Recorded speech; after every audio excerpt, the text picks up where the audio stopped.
Welcome back, listeners.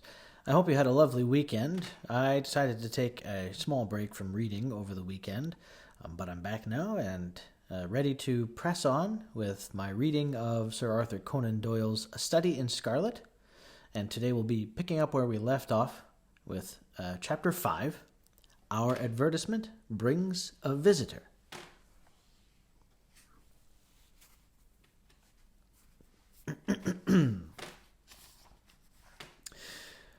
Our morning's exertions had been too much for my weak health, and I was tired out in the afternoon. After Holmes's departure for the concert, I lay down upon the sofa and endeavoured to get a couple of hours of sleep. It was a useless attempt. My mind had been too much excited by all that had occurred, and the strangest fancies and surmises crowded into it.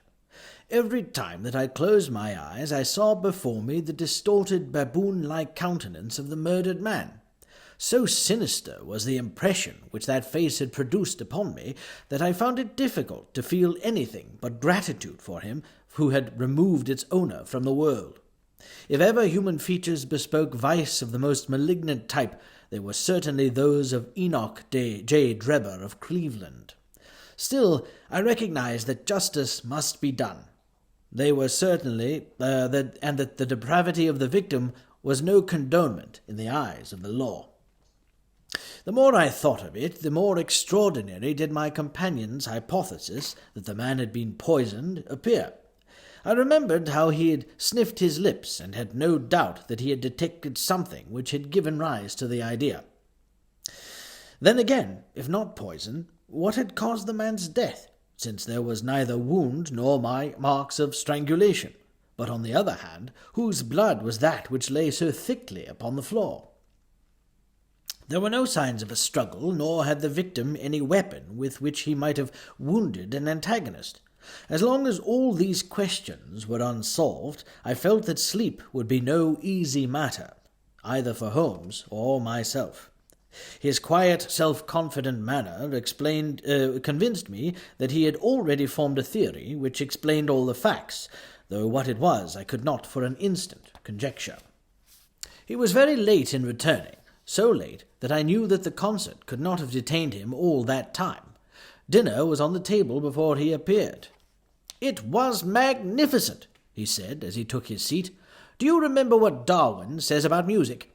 He claims that the power of producing and appreciating it existed among the human race long before the power of speech was arrived at. Perhaps that is why we are so subtly influenced by it. There are vague memories in our souls of those misty centuries when the world was in its childhood." "That's rather a broad idea," I remarked. "One's ideas must be as broad as nature if they are to interpret nature," he answered. "What's the matter? You are not looking quite yourself. This Brixton Road affair has upset you?" "To tell the truth, it has," I said.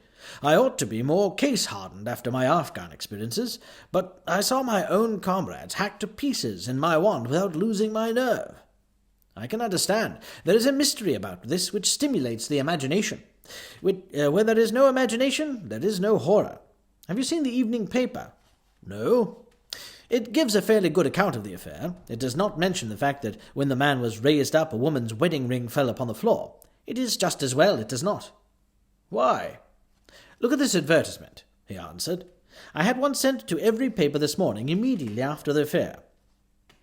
He threw the paper across to me, and I glanced at the place indicated.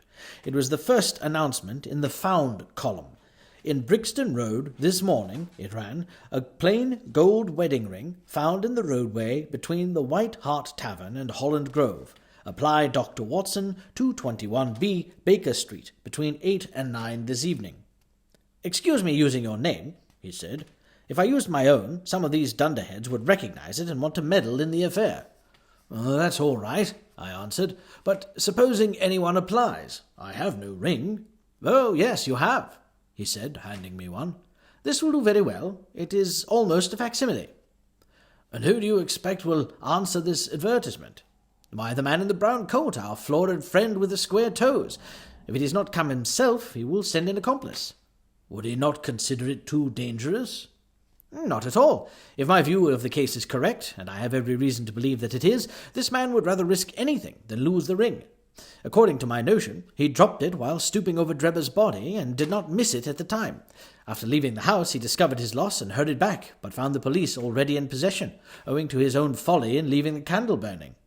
He had to pretend to be drunk in order to allay the suspicions which might have been aroused by his appearance at the gate. Now, put yourself in that man's place. On thinking the matter over, it must have occurred to him that it was possible that he had lost the ring in the road after leaving the house. What would he do then? He would eagerly look out for the evening papers in hope of seeing it among the articles found. His eye, of course, would alight upon this. He would be overjoyed. Why should he fear a trap? There would be no reason in his eyes the finding of the ring should be connected with the murder.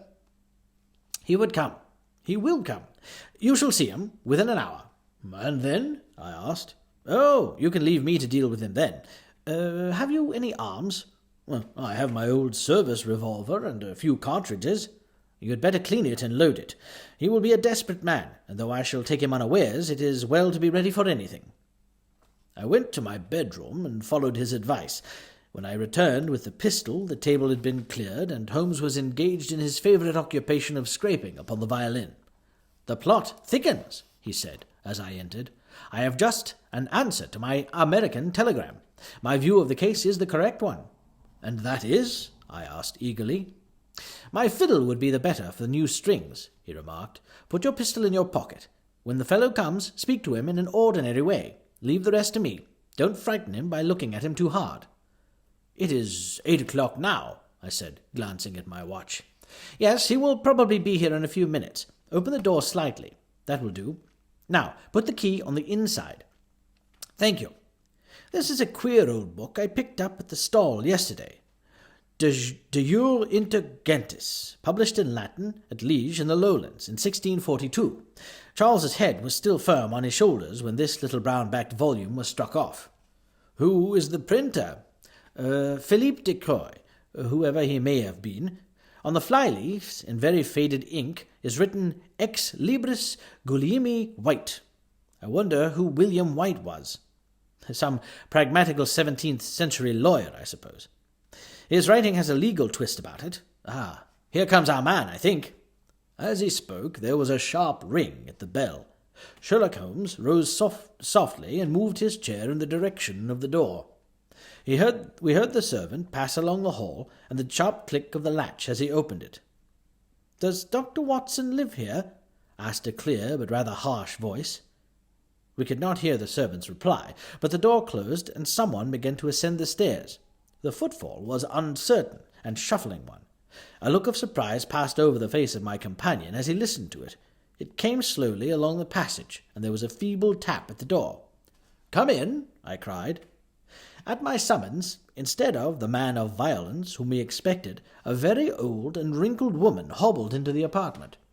She appeared to be dazzled by the sudden blaze of light, and after dropping a curtsy, she stood blinking at us with her bleared eyes and fumbling in her pocket with nervous, shaky fingers. I glanced at my companion, and his face had assumed such a disconsolate expression that it was all I could do to keep my countenance. The old crone drew out an evening paper and pointed at our advertisement. "It's this that has brought me, good gentleman," she said, dropping another curtsy. "A gold wedding ring in the Brixton Road. It belongs to my girl Sally, as was married only this time 12 month, which her husband is steward aboard a Union boat, and what he'd say if he come home and found her without her ring is more than I can think. He being short enough at the best of times, but more especially when he has the drink. If it please you, she went to the circus last night, along with—" "Is that her ring?" I asked. "Oh, the Lord be thanked!" cried the woman. "Sally will be a glad woman this night. That's the ring." "And what may your address be?" I inquired, taking up a pencil. 13 Duncan Street, Houndsditch, a weary way from here." "The Brixton Road does not lie between any circus and Houndsditch," said Sherlock Holmes sharply. The old woman faced round and looked keenly at him from her little red-rimmed eyes. "The gentleman asked me for my address," she said. "Sally lives in lodgings at 3 Mayfield Place, Peckham." "And your name is?" "My name is Sawyer.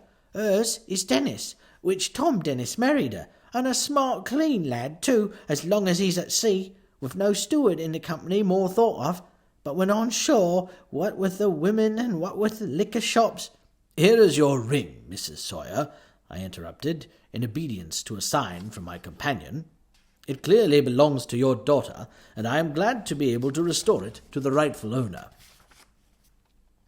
With many mumbled blessings and protestations of gratitude, the old crone packed it away in her pocket and shuffled off down the stairs. Sherlock Holmes sprang to his feet the moment that she was gone and rushed into his room. He returned in a few seconds, enveloped in an ulster and a cravat. "I'll follow her," he said hurriedly. "She must be an accomplice, and will lead me to him. Wait up for me." The hall door had hardly slammed behind our visitor before Holmes had descended the stair. Looking through the window, I could see her walking feebly along the other side, while her pursuer dogged her some little distance behind. Either his whole theory is incorrect, I thought to myself, or else he will be led now to the heart of the mystery. There was no need for him to ask me to wait up for him, for I felt that sleep was impossible until I heard the result of his adventure. It was close upon 9 when he set out. I had no idea how long he might be, but I sat stolidly puffing at my pipe and skipping over the pages of Henri Murger's Vie de Bohème. 10 o'clock passed, and I heard the footsteps of the maid as they pattered off to bed. 11, and the more stately tread of the landlady passed my door, bound for the same destination. It was close upon 12 before I heard the sharp sound of his latch-key. The instant he entered, I saw by his face that he had not been successful. Amusement and chagrin seemed to be struggling for the mastery, until the former suddenly carried the day, and he burst into a hearty laugh. "I wouldn't have the Scotland Yarders know it for the world," he cried, dropping into his chair. "I have chaffed them so much that they would never let me hear the end of it. I can afford to laugh, because I know that I will be even with them in the long run." "Well, what is it, then?" I asked. "Oh, I don't mind telling a story against myself. That creature had gone a little way when she began to limp and show every sign of being footsore. Presently she came to a halt and hailed a four-wheeler which was passing. I managed to be close to us, so as to hear the address, but I need not have been so anxious, for she sang it out loud enough to be heard at the other side of the street. 'Drive to 13 Duncan Street, Houndsditch,' she cried. This begins to look genuine, I thought, and having seen her safely inside, I perched myself behind. That's an art which every detective should be an expert at. Well, away we rattled, and never drew rein until we reached the street in question. I hopped off before we came to the door, and strolled down the street in an easy, lounging way. I saw the cab pull up, the driver jump down, and I saw him open the door and stand expectantly. Nothing came out. When I reached him, he was groping about frantically in the empty cab, and giving vent to the finest assorted collection of oaths that ever I listened to. There was no sign or trace of his passenger. And I fear it will be some time before he gets his fare. On inquiring at number 13, we found that the house belonged to a respectable paper-hanger named Keswick, and that no one of the name either of Sawyer or Dennis had ever been heard of there. "You don't mean to say," I cried in amazement, that tottering, feeble old woman was able to get out of the cab while it was in motion, without either you or the driver seeing her?" "Old woman be damned," said Sherlock Holmes sharply. "We were the old woman to be so taken in. It must have been a young man, and an active one, too, besides being an incomparable actor. The get-up was inimitable. He saw that he was followed, no doubt, and used this means of giving me the slip. It shows that the man we are after is not as lonely as I imagined he was, but has friends who are ready to risk something for him. Now, Doctor, you are looking done up. Take my advice and turn in." I was certainly feeling very weary, so I obeyed his injunction. I left Holmes seated in front of the smouldering fire, and long into the watches of the night I heard the low, melancholy wailings of his violin, and knew that he was still pondering over the strange problem which he had set himself to unravel. That was Chapter 5. Tomorrow, Chapter 6. Tobias Gregson shows what he can do. Thank you for listening.